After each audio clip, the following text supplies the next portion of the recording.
my first thing that I realized was that it takes so long to get something published. I don't like to wait long. I'm And my first professional story was in a magazine. It was like 2 years after I signed the paperwork. And I was talking to people, and oh, that's pretty much standard. It's like, oh, God, I hate that. So that's probably one of the things I learned, and it's probably my least favorite thing about being a writer. I was published very quickly the first time, so I thought, oh, yeah, this is just, a couple of weeks and I'm in. It's not like that. And it really took me a while to realize that people weren't going to get back to me. Even now, people get back to me and I'm like, I don't even remember sending that in to you. And I look back and it's like maybe 9 or 10 months past,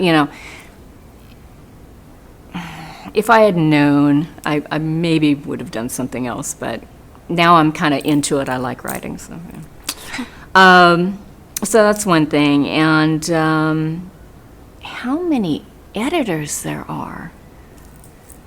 I always thought of myself as a fairly smart person, but I had no idea there were so many editors out there, content editors and, proofreaders and this, that, and the other thing. It's like, oh my God. So that's another thing. It kind of struck me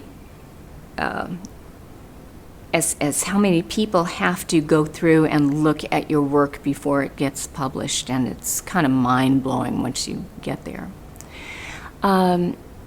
What I would say to people starting out and what I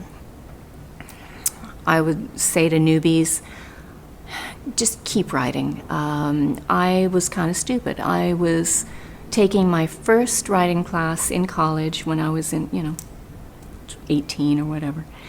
And I was taking a poetry class, and the professor told me my writing was schizophrenic, and not in a good way.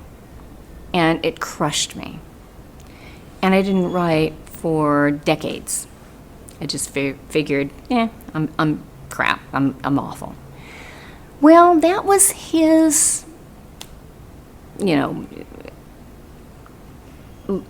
take at my writing. And once I started writing again, there were a lot of people who really liked my writing. Now, who knows? That could have been the stroke. Maybe I all of a sudden was a better writer after the stroke. I don't know. But, I would say to people, don't stop writing. We all get rejections. Everyone gets rejections. I think I read that Stephen King was pasting his on his bathroom wall or some stupid thing.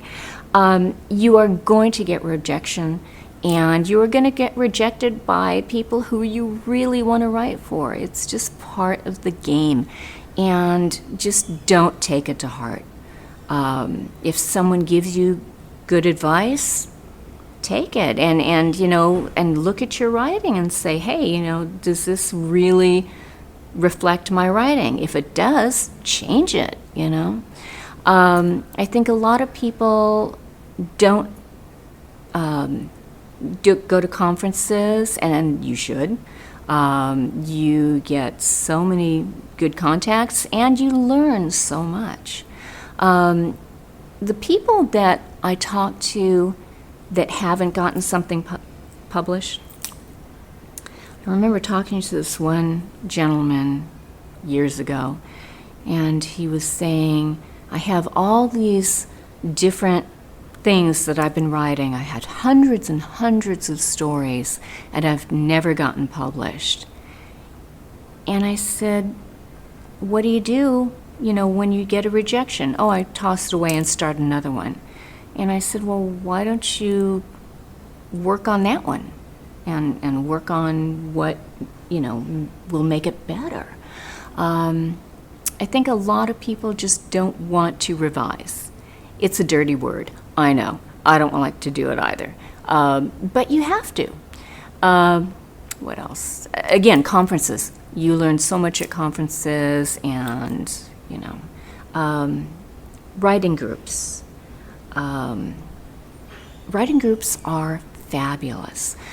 You have a group whose sole function is to write and to have your, 2 cents worth on it. And